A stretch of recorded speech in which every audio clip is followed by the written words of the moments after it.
Olá, pessoal!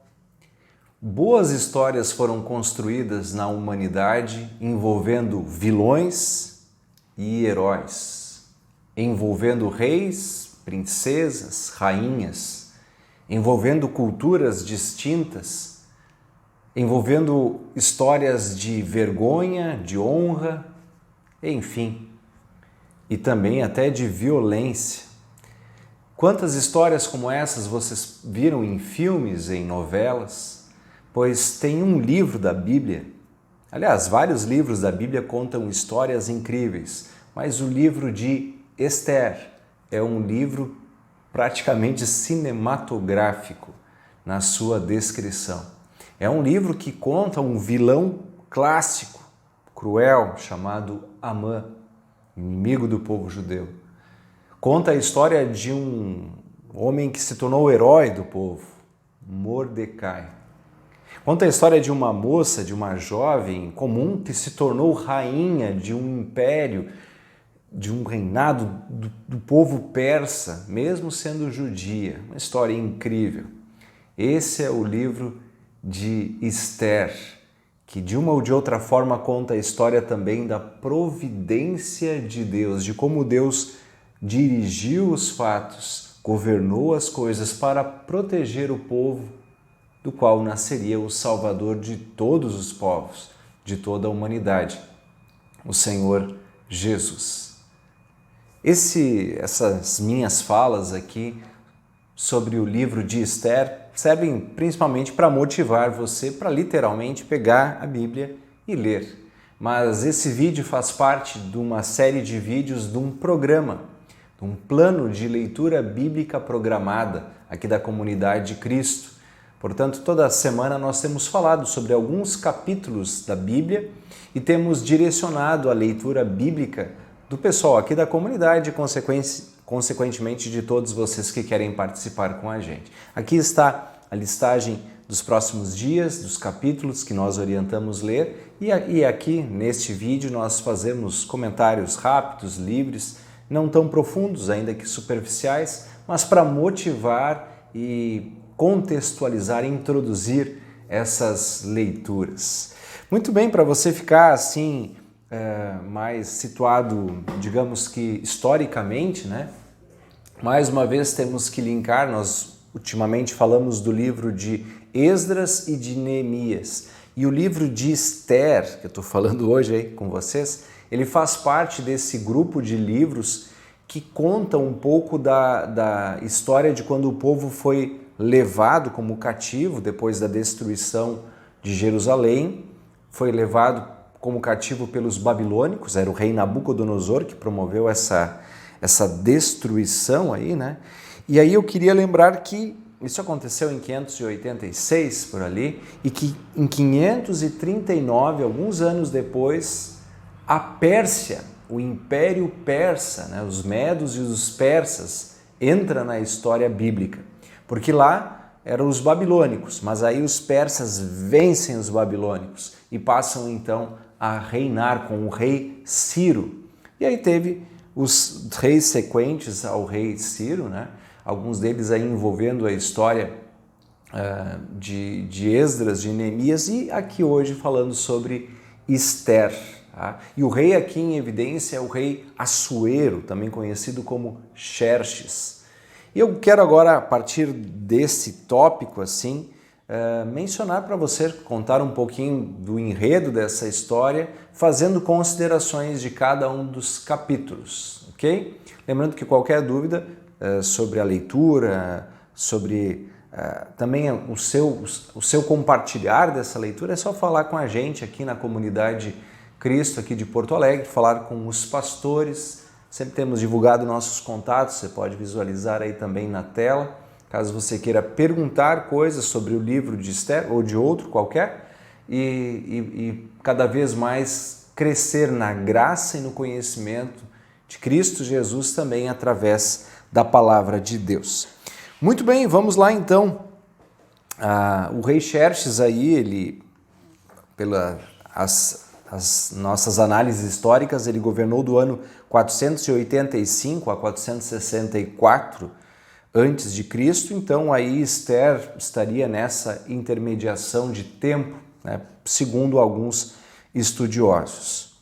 E esse livro aí ele traz coisas assim que parecem assuntos atuais, sabe? Ele fala muito do exercício da lei. Você deve ter lido já assim quando fala na Bíblia das leis dos medos e dos persas, que ninguém podia voltar atrás de uma lei dessas, do costume de usar um anel sinete para carimbar, fazer valer a lei. Então tem os aspectos culturais muito legais.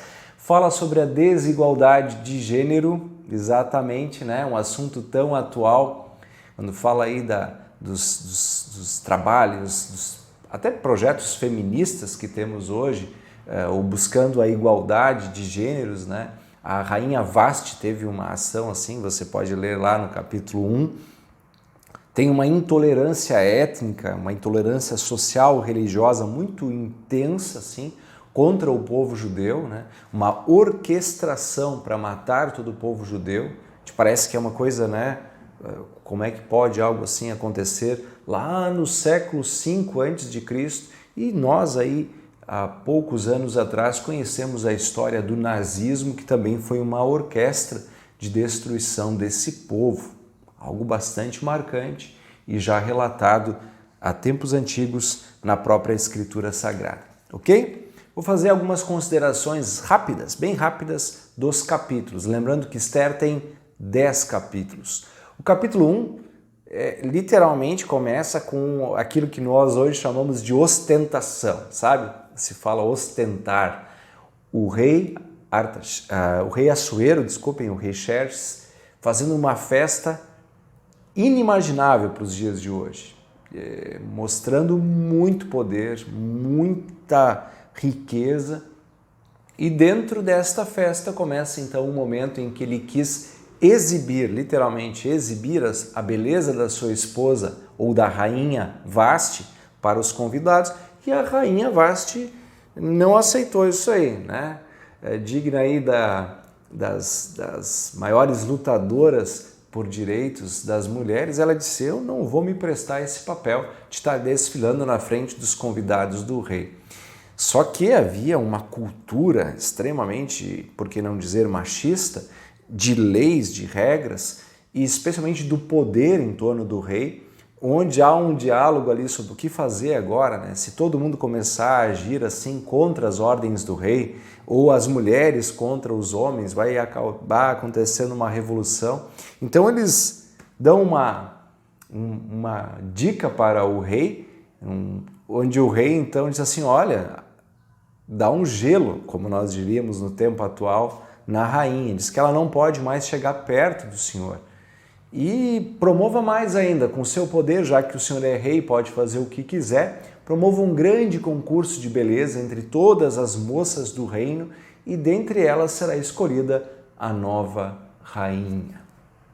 Esse é o contexto do capítulo número 1, né? E o capítulo 2 começa então a contar um pouco dessa escolha, né, de um concurso de beleza, digamos assim, muito requintado, com um vasto tempo, um ano, né, de preparações, massagens, exercícios, alimentação. E esse concurso de beleza, então, de todo o império, o capítulo 2 conta que foi escolhida uma moça bem humilde do povo de Deus, né, do povo judeu. Ela era sobrinha de Mordecai, que é muito importante na história do livro de Esther. Foi escolhido então Esther. Alguns encontram essa palavra significando estrela, tem outros que pensam um pouquinho diferente, mas Esther era o nome dela. Então o nome hebraico da Esther era Hadassah. Isso é por causa da distinção aí das línguas. Então quando você ouvir falar em Hadassah, é a mesma Esther. E aí nós temos aí o capítulo 2, então, que foi escolhida ela, né? E ainda tem um pouquinho do início da vida de Mordecai, que salvou o rei contra uma conspiração que 2 eunucos tinham feito para matar o rei. E o Mordecai começa a aparecer na história como o herói da história, salvando a vida do rei Xerxes, né? Do rei Assuero. Muito bem, o capítulo 3 entra em vigor, no capítulo 3, o vilão de todo o livro, que é Amã. Amã foi feito o primeiro-ministro, o homem mais importante depois do rei. E ele era muito vaidoso, né? E ele obrigava as pessoas do reino a se curvar quando ele passava. Mas Mordecai, que é, vamos dizer assim, a linguagem que eu estou usando aqui, o herói descrito na trama, o Mordecai não se curvava. E dizia que ele não se curvava por causa de sua religião, né? E aqui vem uma curiosidade, acho que eu não falei antes. O livro de Esther tem uma característica, não aparece em nenhum momento no livro de Esther a palavra Deus. É engraçado, né? Um livro da Bíblia onde em nenhum capítulo, nenhum versículo, nenhum momento aparece a palavra Deus. No entanto, se você ler, vai perceber que na vida dos personagens está totalmente presente a questão de Deus. E aqui poderíamos dizer que Mordecai não se curvava porque ele pensava no primeiro mandamento e não adorava nenhum outro ser senão o próprio Deus. Então, apesar da palavra Deus não estar mencionada, nós temos aí nas ações dos personagens. E Amã fica furioso porque Mordecai não se curva diante dele. E Amã usa de uma estratégia para fazer com que o rei da Pérsia começa a falar mal do povo judeu. Diz, olha, o povo vai se rebelar porque ele não segue as nossas próprias leis. E ele propõe que esse povo seja exterminado. Escolhe um dia lá do mês, do 12º mês, acho que era o dia 13 desse 12º mês, no calendário deles, que iria ser exterminado todo o povo judeu.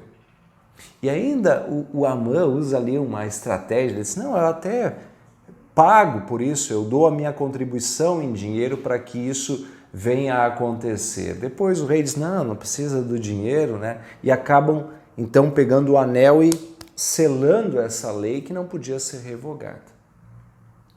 Mordecai, então, ele entra, entre aspas, em desespero, em grande tristeza. No costume dos judeus, rasgou as suas roupas, fez jejum, né? E foi para a porta do palácio, onde a sobrinha dele tinha se tornado a rainha, né? A Esther, que dá nome ao livro. E aqui é uma curiosidade, o Mordecai ele começa a enviar mensagens para Esther, né? Para que intercedesse em favor do povo judeu que seria exterminado. E ele até diz assim, você está aí, né, no palácio, se você acha que você não vai ser atingida, você também é judia, né? Você também é do povo. E num determinado momento, eu acho muito curioso, é o capítulo 4, versículo 14. Aqui eu abri a linguagem Almeida, está um pouquinho mais difícil a linguagem, mas diz assim, porque se de todo te calares agora, de outra parte se levantará para os judeus socorro e livramento, mas tu e a tua casa de teu pai serão mortos, perecerão. E quem sabe, pergunta Mordecai, para tal conjuntura como esta que foste elevada a rainha. Em outras palavras, quem sabe justamente para salvar o povo de Deus é que tu foi constituída, tu te tornou a rainha.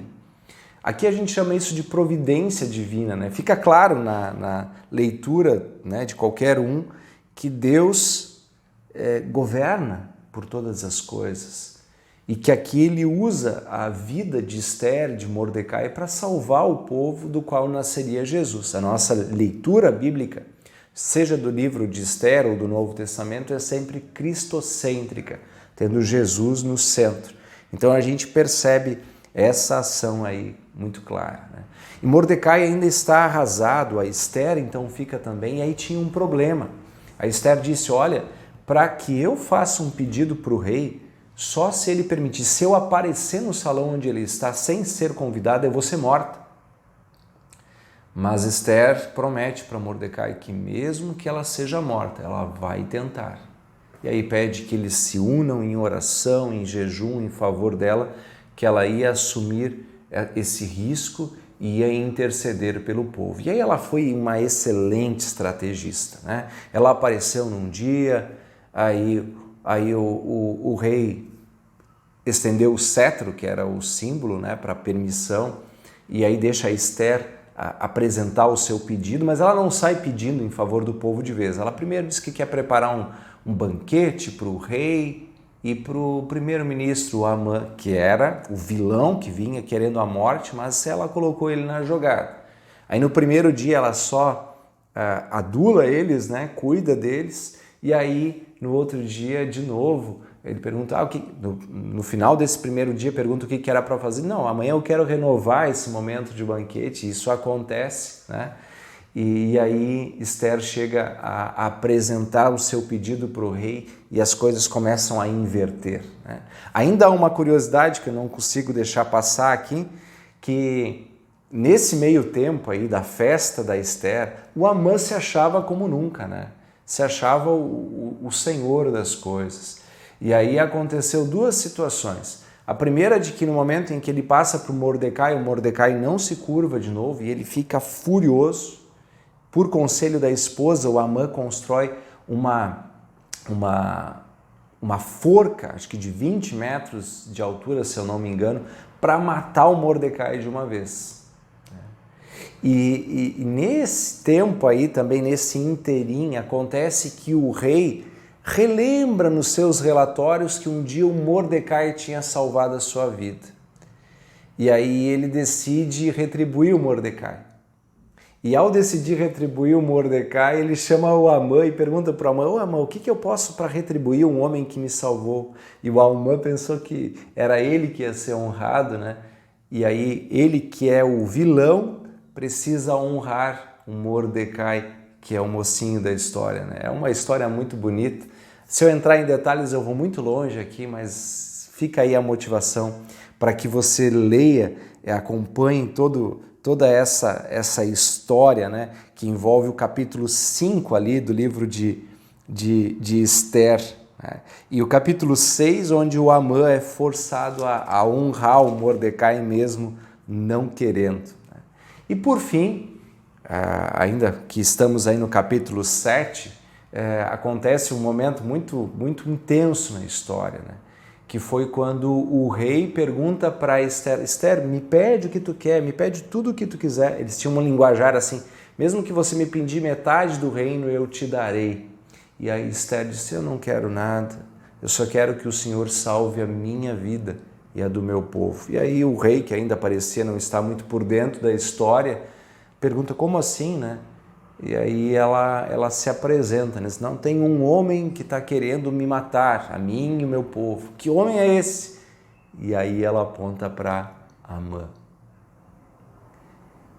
E nisso o rei dá uma saída da sala e o Amã se desespera, né? Cai na frente da Esther lá e o rei volta e o rei ainda pensa que o Amã estava abusando da Esther, E aí o rei está decidido a matar o Amã. Veja só, ele que tinha construído uma forca de 20 metros para matar o Mordecai, agora ele estava na ira do rei. E aí um dos funcionários do rei diz assim, olha, o Amã construiu uma forca para matar o Mordecai, né, de 20 metros. E o que o rei diz? Pois que ele seja morto nessa forca. Eu não sei, eu tenho um ditado popular que eu conheço um pouquinho melhor, que é cavando a própria sepultura, né? No caso aqui é um pouquinho diferente, mas ele construiu a própria forca, né? E essa história, então, que eu disse no início, que é novelística, cinematográfica, mas que é uma direção e uma ação que nós chamamos, nós que cremos, numa providência divina, num cuidado, numa direção para que as coisas aconteçam. Nos últimos capítulos, o rei concede todos os bens de Amã, esse que foi morto, que era o vilão da história, para Esther. Só que ele diz para Esther que ele não pode revogar, não pode acabar com aquela regra, aquela lei que determinava o extermínio do povo judeu. Mas ele permitiu que o povo judeu se armasse e se protegesse. E assim aconteceu. E naquele dia escolhido para a morte do povo todo, que era o 13º dia, isso não ocorreu. E o 14º dia, pela proteção, pela ação dos judeus, virou então posteriormente um dia de festa, a festa chamada Purim, quer dizer escolha, o sorteio, que era a festa que ficou marcada para relembrar este livramento concedido por Deus através da vida de Ester e de Mordecai para o povo. É uma história então muito bonita aí, que fica então a motivação para que você possa ler e acompanhar com bastante calma. Que Deus abençoe a sua leitura e mais uma vez dizemos que estamos à disposição nesse que é o plano de leitura bíblica programada, um incentivo à leitura bíblica, e estamos à disposição para tirar suas dúvidas para, como disse antes, crescermos na graça e no conhecimento de Cristo Jesus. Que Deus assim nos abençoe e guarde. Um grande abraço a todos vocês.